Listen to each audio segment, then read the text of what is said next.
If you're managing any kind of technology today, you know the feeling. Oh, yeah. That just overwhelming noise of the cybersecurity news cycle. It's less like a feed and more like staring into a high-speed data waterfall. The fire hose, Right. yeah. Every single day brings a new, terrifying vulnerability or some complex regulatory change, a high-stakes enforcement action. Or just, outright criminal audacity. It's a lot. It really is. Mm. And trying to maintain a well-informed perspective without completely burning out is, well, it feels nearly impossible sometimes. And that's precisely why we do this deep dive. We've taken that stack of source materials you shared with us, and it's a huge collection spanning urgent government warnings, really detailed threat intel reports, global regulatory headlines. It's all in there. It is. And our mission here is to just cut through that noise. We're trying to give you a synthesized, rapid, and, fully informed snapshot of the critical points you need to prioritize right now. And the absolute priority today, I mean, the thing that is demanding immediate resource allocation. It centers on a technical detail that should genuinely alarm anyone in infrastructure management. It really should. We're talking about a perfect 10.0 critical vulnerability. The highest possible score. This is a flaw in SmarterMail that allows for unauthenticated remote code execution.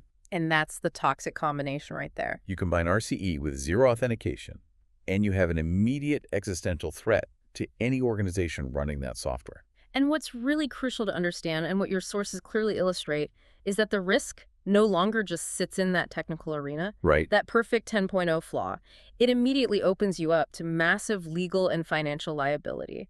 We're not just looking at patching a server anymore. Wow. We're looking at millions in regulatory fines in Europe, seismic shifts in data governance across Asia, and coordinated global law enforcement actions against the very cyber criminals who would jump on that 10.0 flaw. Okay, let's unpack this. We absolutely have to start with the biggest fire drill on the docket. When we talk about maximum criticality, we're talking about a finding that requires attention from the top down. C-suite level, really. Exactly. And the warning for this maximum severity vulnerability, CVE-2025-52691, is coming from a source authority you absolutely must heed. The Cybersecurity Agency of Singapore, the CSA. And the fact that a government-level agency like the CSA is issuing a high-priority alert, I mean, they're dedicating resources to publicizing it, that tells you the threat level is extreme. This isn't just some researcher's blog post. Not at all. This is a national security concern. They have explicitly warned system administrators and organizations about this critical flaw. And it affects SmarterMail. Right, Yeah. Which is a significant email and collaboration platform. It's developed by Smarter Tools, and it's widely used across enterprise and managed service provider environments. So the potential footprint is huge. And for anyone who's informed on this topic, the number that just jumps out of the advisory tells the whole story immediately. The CVSS score. The CVSS score. We're talking about the Common Vulnerability Scoring System, version 3.1, and this specific flaw scores a 10.0. A perfect 10. That's the highest possible rating. And the significance of a 10.0, it goes far beyond just saying it's severe. It really does. I think for this audience, we can break down why it scores a 10.0 based on the actual CVSS metrics. Yeah, let's do that. Okay, so first, attack vector is network. Meaning it's remote. The attacker doesn't need to be inside the building. Correct. They can be anywhere on the internet. Then attack complexity is low. That's the scary part. It's easy to pull off. It's very easy. The attacker doesn't need advanced skills or special timing. The attack is simple to execute, probably scriptable. And then the big one. Privileges required. None. Zero. This is the unauthenticated part. They don't need a username, a password, nothing. You don't even have to trick anyone. No. Yeah. And user interaction is also none. Yeah. The attack doesn't rely on an employee clicking a link or opening a malicious file. It's a direct attack on the server. Okay, so no social engineering needed at all. None. Then there's scope, which is rated as changed. What does that mean in this context? It means the compromise of the mail server can spill over and impact other system components or administrative domains. It's not contained. It's a beachhead for a wider attack. Precisely. And finally, the impact metrics. Confidentiality, integrity, and availability are all rated high. A total compromise. A total compromise. They can steal all the data, change any of the data, and take the entire service offline. So when an administrator sees all those boxes checked, that 10.0 score isn't just a high number. It's a strategic signal. Absolutely. It means the time between this public disclosure and active widespread exploitation is probably measured in hours, not weeks. If that. It's a mandate to drop every other non-critical task, call people back from vacation, and prioritize patching this immediately. Exactly. The sheer ease of exploitation combined with the guaranteed total system compromise potential is why the CSA is issuing a high-priority government-level warning. And here's where it gets really interesting. We need to analyze the specific technical mechanism that makes this so brutally effective. Okay, so the technical core of the flaw, CVE 2025-52691, is categorized as an arbitrary file upload weakness. In essence, the application, when it's processing certain requests, and this can be related to user profiles, attachments, maybe administration, it fails to rigorously validate or restrict the file type. And crucially, the destination directory, where that file ends up. Right, and this seemingly simple failure, just a lack of proper input validation, is the catastrophic flaw. It is. And the two elements that turn this from, a minor issue into a full-blown RCE are that the access is, as was said, unauthenticated. Right. And the resulting access grants remote code execution. Let's just clarify for a moment. Why is an unauthenticated attack against an enterprise mail server so particularly devastating? Because the attack surface is the public internet. It's just out there. Most email platforms, even enterprise ones, they have to have ports open to the public world. SMTP for mail, IMPay, HTTPS for webmail access.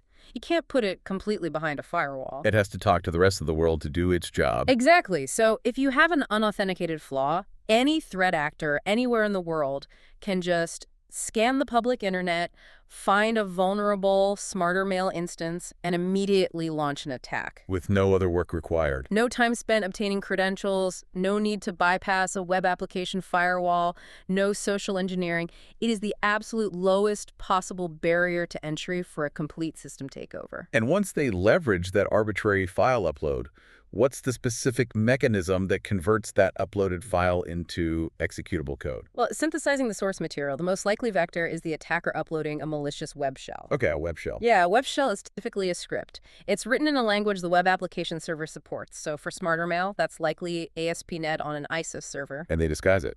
They disguise it to look like a benign file. Maybe they name it logo.jpg, but it's actually a script file, or they put it in some unexpected directory. But the key is where it lands. The key is exactly where it lands. If the attacker can use this flaw to upload their web shell into a directory that is part of the server's document root, where the web server looks for files to serve up. Right. Or any location that is actively processed by the underlying web server like IC for SmarterMail, that shell is now immediately executable. All they have to do is browse to the URL of the file they just uploaded. And the server just runs it. The server processes that malicious file, and boom, the web shell opens a backdoor. It provides a persistent, web-based interface that allows the attacker to execute arbitrary commands on the operating system itself. So they can now run system commands, list directories, download more tools, establish alternative access like an RDP session, and critically, these commands often run with the same privileges as the SmarterMail service itself. And in a lot of common deployments, if the admin hasn't followed rigorous least privilege standards, which is very common. That service might be running with high system permissions. Exactly. If that SmarterMail service is running as a local system account or another highly privileged user, the attacker instantly inherits full control over the host operating system. And that is the definition of total system compromise, validating that 10.0 score completely. So let's ground this RCE achievement in real-world consequences based on the CSA's outline. Once that web shell is active, the threat actor has an immediate persistent foothold. What happens next inside the organization running SmarterMail? The implications are, they're dire, and it's because of what an enterprise mail server inherently contains. The crown jewels? The crown jewels of internal communications. Everything flows through there. So the first and most obvious consequence is the exfiltration of sensitive data. Yes, immediately. The attacker now has the ability to read all the stored emails, all the attachments, the user lists, internal configuration files, everything. And they can automate this. Oh, absolutely. They can set up automated scripts to just zip up gigabytes of confidential business correspondence, proprietary data, legal documents, you name it, and then transfer it out of the network covertly over time. This immediate loss of confidentiality is a major component of that high-impact score on the CVSS. It is, but it doesn't stop there. Second, the CSA specifically mentioned the deployment of additional malware, such as ransomware. which is the monetization path. It's the most common monetization path for RCE. The mail server is just the launchpad. The attacker can use their control to disable security services on the machine, maybe clear the event logs to hide their tracks, And then deploy the payload. and then deploy a ransomware payload. That payload can start encrypting not only the local mail data, which would be devastating enough. But it could spread. It could. If Right. the mail server has shared access to internal file servers or departmental shares, which it often does for, unified storage, the attacker can leverage the server's network connectivity to rapidly spread that ransomware laterally through the entire environment. And the third scenario lateral movement is perhaps the most insidious because it uses the mail server's trusted position against the organization. A mail server is a highly trusted internal entity. It has to be. Right. It communicates with directory services like Active Directory, internal collaboration platforms, and it often requires high levels of trust to send mail through internal gateways and security appliances. So the attacker leverages that trust. By achieving RCE, the attacker uses the compromised server as an internal pivot point. They can harvest credentials stored in memory on the server. They can scan the internal network for less protected targets, like older servers or IoT devices, And then pivot to even higher value assets. like the domain controllers or critical operational technology environments. This moves the breach from an isolated server compromise to a full enterprise takeover. It transforms the mail server from a simple communication tool into a strategic command and control center for the attacker inside your network. Fortunately, the responsible disclosure process worked here. There's a chance to defend. It gives defenders a chance if they act fast. So which specific versions were vulnerable? All SmarterMail versions, Build 946 and earlier, were confirmed to contain this arbitrary file upload vulnerability. Okay, so a clear cutoff. And what about the fixed timeline? Smarter tools addressed the issue in Build 943, which they released pretty promptly on October 9th, 2025. And that was the targeted patch for CVE 2025-52691. It was. However, the CSA's recommendation actually goes a bit further. Right, they aren't just advising patching to 9413. They're recommending going to the absolute latest version, which is Build 9483, released on December 18th, 2025. And that's a really crucial distinction. It reflects a mature security posture. How so? Well, while Build 943 stops the active 10.0 bleed, 9483 provides administrators with all the subsequent security enhancements, stability fixes, and general hardening measures that have been introduced since that initial patch. So it's the difference between emergency repair and long-term risk reduction? Exactly. You're not just closing one hole, you're strengthening the entire structure. We should also recognize the critical role of the discoverer here, Chua Meng Han, from the Center for Strategic Infocomm Technologies, or CSIT. Absolutely. This is a great example of government and security research groups proactively hunting for critical flaws in widely used commercial software. It's a public service. And their coordination with Smarter Tools, Inc. ensured a responsible disclosure. That's key. The fix was ready when the public warning went out. That coordinated timing is what gives organizations a fighting chance. Now, the sources noted that there was no evidence of active exploitation in the wild when the advisory was released. But, as we've established with a 10.0 score, that status changes rapidly. Almost instantly. The moment this information is public, automated scanning begins. Threat actors have scripts that just constantly scan the internet for newly disclosed high-impact vulnerabilities. The race. It's a race.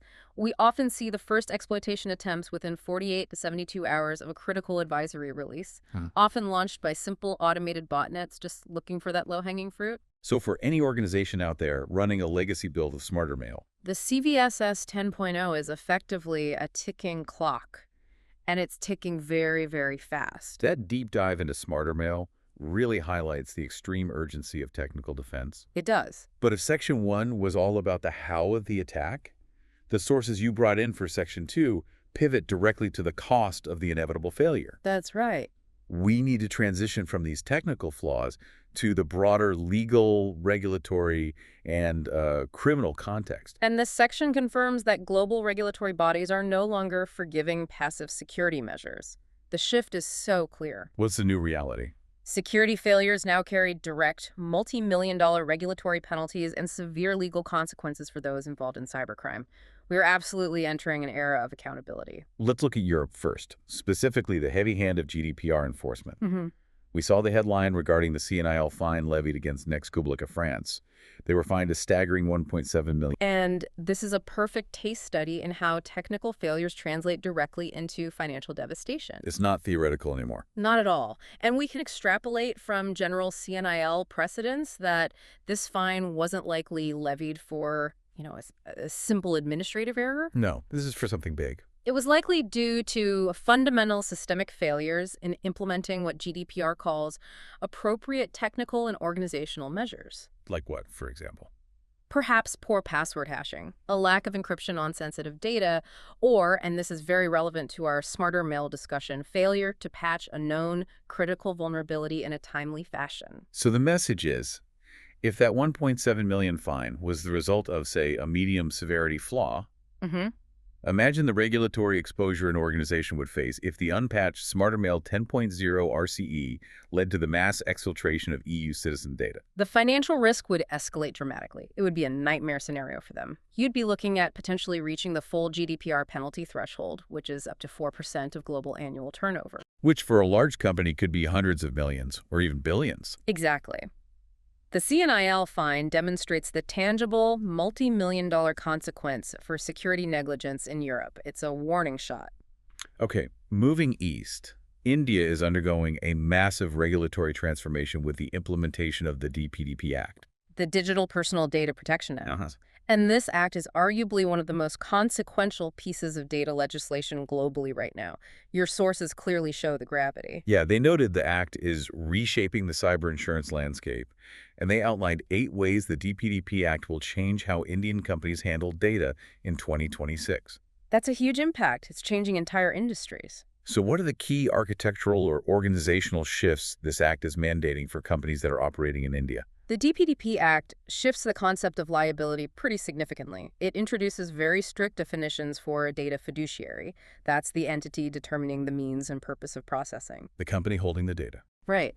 And a data principal, the individual whose data is being processed. The obligations placed on the data fiduciary are immense. Such as? They're required to implement robust security safeguards, notify of breaches very quickly, and critically, ensure data minimization. Meaning only collecting data that is absolutely necessary. You can't just hoover up data anymore hoping it'll be useful someday. You need a clear, defined purpose for everything you collect. And unlike GDPR, which can sometimes feel a bit abstract, the sources show a direct market response to this. Yeah, that was interesting. Sybil, for example, is already offering its front-row vantage tools specifically to help companies comply with the DPDP Act. And that market response tells us everything we need to know. How so? Compliance with the DPDP Act is not a checkbox exercise. It's not something you can do with a spreadsheet. It requires specialized, continuous monitoring tools. It's creating a massive demand for new governance solutions. And for global companies. For global companies, this means every system architecture must now be designed with this act in mind. It's forcing international firms to adopt India's high standards if they want to operate in that massive economy. So compliance is no longer just about avoiding fines.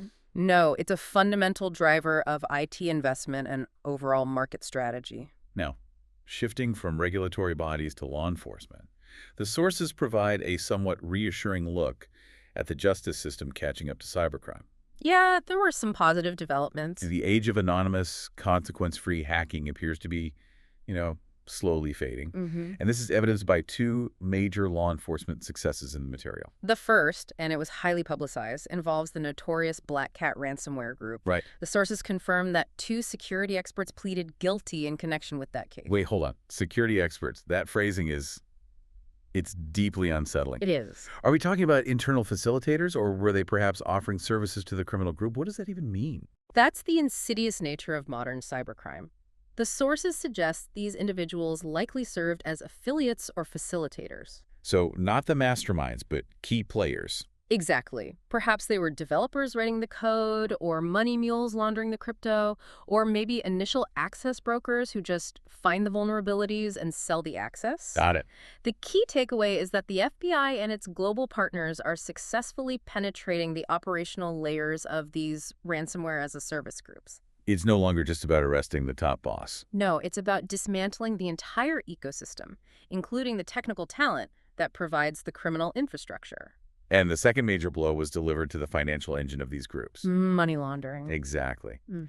The FBI successfully seized the eNote crypto exchange, which was specifically linked to ransomware money laundering. And this is a critical strategic victory for law enforcement. Why is that so important? Because ransomware depends entirely on the ability to convert stolen cryptocurrency into usable, clean funds. To cash out. Right. By seizing an exchange that's used for money laundering, the FBI is cutting off the financial supply chain. It makes the entire ransomware business model riskier and less profitable. Which is often a more effective long-term deterrent than just, developing better antivirus software. Absolutely. You hit them in the wallet. Now, beyond external crime, the sources also track the prosecution of internal malfeasance. We saw the former manager charged with government contractor fraud by a federal grand jury. Insider threat remains a perennial vulnerability. It never goes away. No. And this particular case highlights that when high-stakes, sensitive government contracts are involved, any betrayal of trust, whether it's through data theft or just simple financial fraud, is prosecuted with the full weight of federal law. It's a reminder that robust vetting and zero-trust principles have to apply to your own employees and contractors, not just outsiders. And globally, we also saw the arrest of the former Georgian security chief Grigol Lilashvili on multiple bribery charges. Which just reinforces the cyclical nature of corruption. It does. Misuse of power, whether it's digital or political, inevitably leads to criminal charges. The security of a nation, or an organization for that matter, is only as strong as the integrity of the people in power. Now, we have to address the most disturbing detail in these sources. Yeah, this was a rough one. The CBI filing charges against 13 individuals in a digital arrest fraud case, which is explicitly linked to Myanmar's cybersleeve compounds. And this is a profound and dark connection that elevates cybercrime far beyond simple financial loss. It's not just about money anymore. No. It reveals the truly transnational and multi-layered nature of organized cybercrime today. These digital arrest scams, where criminals impersonate law enforcement to extort money, they are typically run out of highly organized, often forced labor operations in places like Myanmar, where victims are trafficked and compelled to run these global scams. So just to be clear, the money that's extorted from a victim in Alaska or the UK through a simple phone call is flowing directly to fund and maintain a system of human exploitation overseas. Exactly. It raises a major strategic question about borders. Right. Law enforcement and threat intelligence must now track criminal organizations that seamlessly blend physical violence and human trafficking with sophisticated digital fraud campaigns. The digital footprint is now directly funding physical compounds where people are held against their will. It just underscores that cybercrime has real, devastating, and undeniable human consequences that go so far beyond data security. It does. That puts the entire threat landscape into a much sharper and, frankly, more unsettling focus. Moving forward, we transition to the remaining source material, which provides a really comprehensive view of the expanding attack surface. Okay. We've covered the technical priority with SmarterMail and the legal consequences, but this final section groups the current threats into thematic areas. It gives the learner a more holistic view of where risk is emerging or, intensifying. So let's start with the immediate technical vulnerabilities that are seeing active real-time exploitation right now. Sounds good. The sources place an immediate focus on database infrastructure. We saw the Mongo bleed flaw, reportedly exploited in the wild to leak database secrets. And databases are always the primary target. That's where the high-value, organized data is stored. The good stuff. The good stuff. Mongo bleed, which likely exploits a buffer overflow or some kind of logic flaw, confirms that even widely used modern database technologies are ripe for zero-day exploitation. And that phrase, exploited in the wild, is key. It's critical. When a flaw is exploited in the wild, it means defenders must treat it with maximum urgency, regardless of what the CVSS score is, because proof of concept code is already out there and being used by attackers. The threat is active. The threat is active and present, and that urgency is backed up by CISA. They issued a specific warning about the MongoDB server vulnerability, CVE-2025-52691, which is confirmed to be exploited in attacks. So two separate major issues with MongoDB. Right. And when CISA flags a vulnerability as being actively exploited, it moves from a theoretical risk to a confirmed threat that organizations must prioritize. This dual focus on MongoDB really highlights the complexity of database security. You're not just defending one thing. Now, you're defending against flaws in the database engine itself, the configurations, the connecting applications. It's a whole ecosystem. What's fascinating is the contrast between these new, modern database flaws and the continued targeting of much older enterprise systems.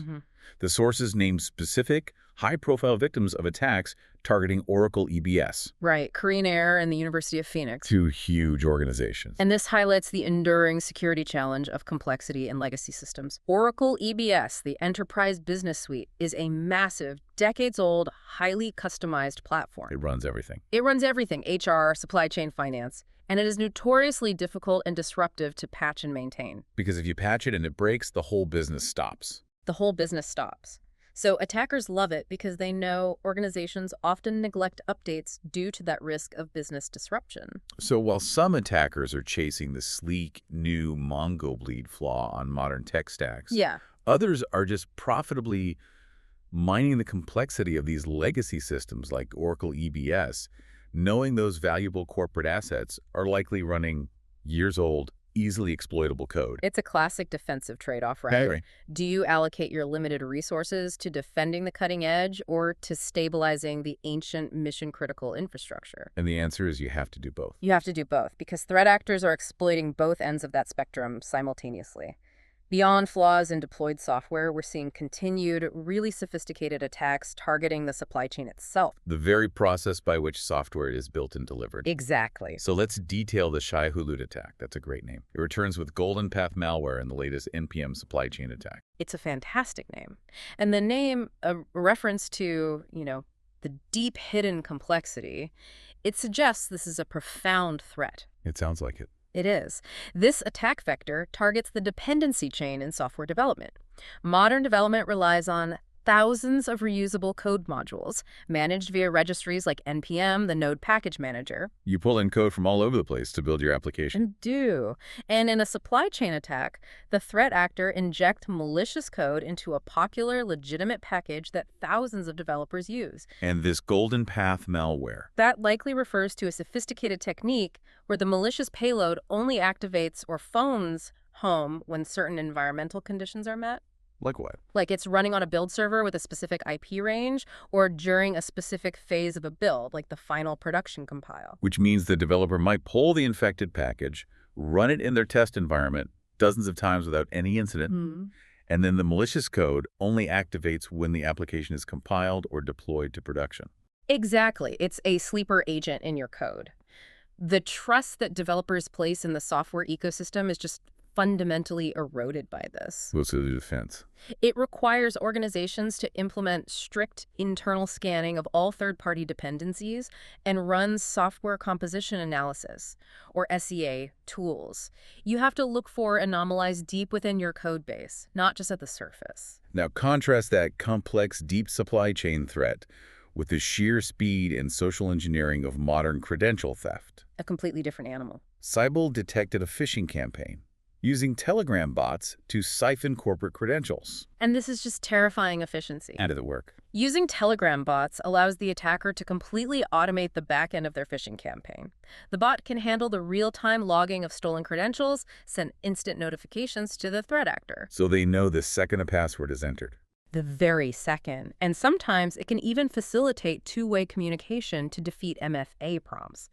It provides a secure, encrypted channel for the criminals, and it dramatically accelerates the pace at which they can launch and harvest these campaigns. It's a force multiplier for a simple phishing email. A massive one. And in direct response to this relentless credential attack vector, we're seeing defensive mandates from the highest levels. Like Microsoft announcing mandatory MFA for Azure sign-ins. That's the one. That policy change from Microsoft underscores a painful reality. Which is? Multi-factor authentication is no longer a nice-to-have option. It's not a best practice. It is a mandatory cost of doing business in the cloud. It's an admission that, despite all the advanced threat detection and AI models they have, the fundamental, simplest attack, just stealing a username and password, remains the most successful initial access vector. It is.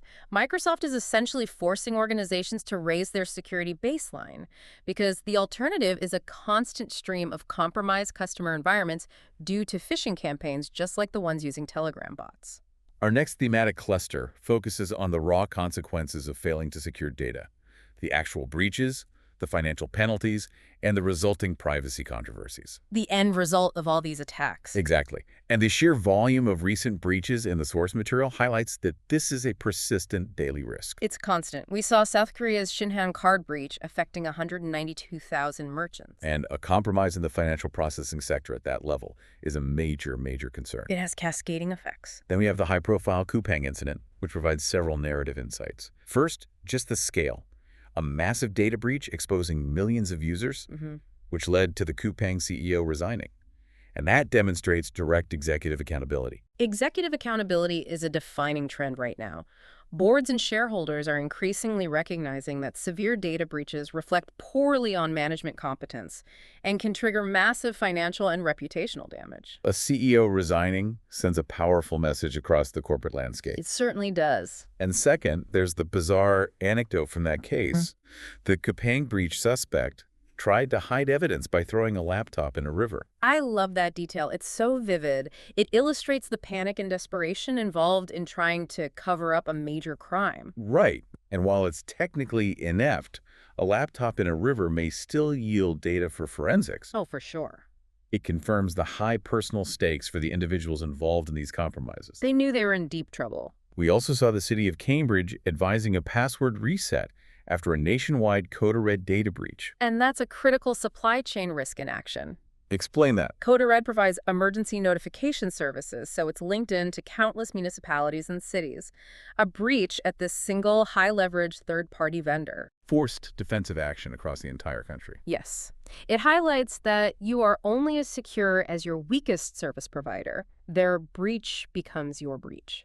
And even security providers themselves are not immune to regulatory punishment. No, they're not. Password manager LastPass was penalized £1 2 meters by the ICO for security failures. And this penalty from the UK's Information Commissioner's Office is hugely important symbolically. Why so? If you sell the promise of security and trust, the standard of care you are held to is significantly higher. The 1.2 million fine is a regulatory signal that failure to maintain rigorous security practices, even within the security industry itself, will not be tolerated. Moving into the complex intersection of data and state power, the ARC data sales scandal was a big one.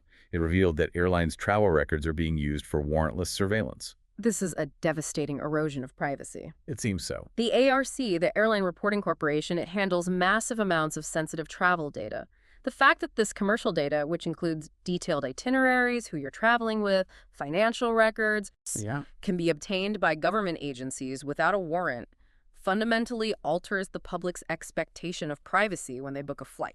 It's a dark pool of data. It demonstrates a dark pool of commercially collected data being utilized for surveillance purposes, completely bypassing traditional constitutional protections.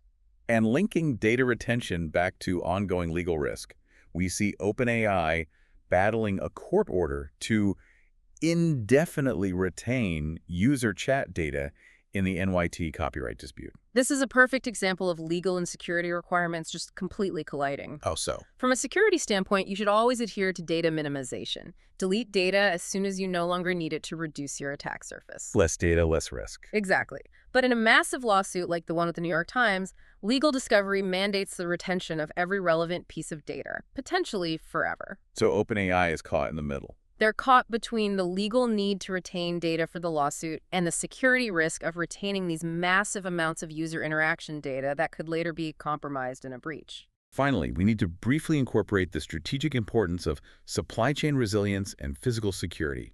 Lessons for 2025. Yeah, that note is a crucial reminder that we cannot operate in a purely digital silo. It all comes back to the physical world. It does. The resilience of a software supply chain, the security of cloud deployments, the defense against insider threats, they all rely on controlling physical access at some point. So if an attacker gains physical access to a data center, a manufacturing plant, or even just a remote office, they can bypass the most sophisticated digital security controls. Physical security, vendor integrity, and operational technology defense must be integrated into the overall cyber strategy for 2025. It can't be an afterthought. Our final cluster of source material looks at how technology is now fully merged with geopolitics, social policy, and the global fight over information control. Starting with disinformation, we saw that Poland is calling for an EU investigation of TikTok over an AI-generated disinformation campaign. And the core issue here is the rapid scalability of deepfakes and generative AI, right? Exactly. This isn't just about old-school propaganda or fake news articles anymore. It's more convincing. It is. AI allows threat actors, which could be foreign governments or organized crime, to create highly personalized, contextually relevant, and utterly convincing disinformation at a massive scale, tailored to specific demographic groups. So Poland's call for an EU investigation. It underscores that this is now being treated as a systemic threat to democratic stability, and it's pushing for a regulatory response at a bloc level, not just country by country. Interestingly, on the flip side of that, we see technical tools being deployed against censorship. Right. The sources included information on how to set up Signal proxy to help bypass censorship in Russia and Venezuela. And this represents the eternal cat-and-mouse game between authoritarian states and freedom of speech. When governments move to block communication tools like Signal, the community responds by creating technical workarounds, like these proxies, that allow citizens to establish a communication route outside of state-controlled infrastructure. It's critical infrastructure for human rights in restrictive regimes. It absolutely is. Now, the sources also touched on a significant ongoing social policy discussion. Australia's social media ban for kids. Protection, overreach, or the start of a global shift. And that headline really captures the intense global debate over the state's role in managing digital harm, particularly regarding youth mental health and protection. Australia is moving very aggressively on this. They are, and the discussion is whether this sets a precedent. Can a government legally and practically mandate digital restrictions based on age? Or is this regulatory overreach into parental choice and personal liberty? The outcome in Australia will heavily influence similar legislative attempts in the US and Europe. For sure. It's a debate that pits well-intentioned protection against fundamental digital freedom, all driven by the perceived psychological harm caused by unfettered social media use. And finally, to bring all this complexity back down to the ground level, we see the FBI cautions Alaskans against phone scams using fake arrest threats. The pervasive digital arrest scams. Which, as we discussed, we linked earlier to the horrifying Myanmar slave compounds. That's right. And it just goes to show whether the victim is a sophisticated enterprise threatened by a 10.0 RCE flaw or a vulnerable citizen targeted by a local phone scam, the threat landscape is a full spectrum. Security has to cover everything. It does. It must defend against state-of-the-art supply chain attacks while also educating the public against simple but devastatingly effective social engineering and fraud campaigns. Wow, this has been a massive survey today. It has. We've moved from the microscopic technical mechanics of a perfect 10.0 flaw straight through to the macro-level geopolitical shifts in information warfare and privacy. And the synthesis of all these sources, I think it leaves us with two critical, actionable lessons for every organization. Okay, what are they? First, the absolute non-negotiable urgency of patching flaws like that SmarterMail RCE. Its CVSS 10.0 score means your window of safety is basically zero, and the consequences of delay are catastrophic. And second, The rapid, escalating interconnectedness of the threat landscape. Technical flaws are the entry point, but they instantly intersect with regulatory fines, executive liability, and even the funding of global organized crime. you just can't afford to treat security as an isolated IT function anymore. You can't. The actionable takeaway is that security leaders must shift resources toward continuous strategic visibility. What does that look like? Whether you're leveraging automated threat intelligence platforms or conducting rigorous manual risk assessments, you have to track critical vulnerabilities and prioritize remediation based on actual real-world consequence, especially when a vulnerability scores a perfect 10.0. So what does this all mean? Well, we've established that technical severity is peaking with flaws like CVE 2025-52691. At the same time, legal and regulatory accountability is also peaking, evidenced by that 1.7 million CNIL fine and the CEO resignations. Right. So given this environment, the key question you really need to explore is this.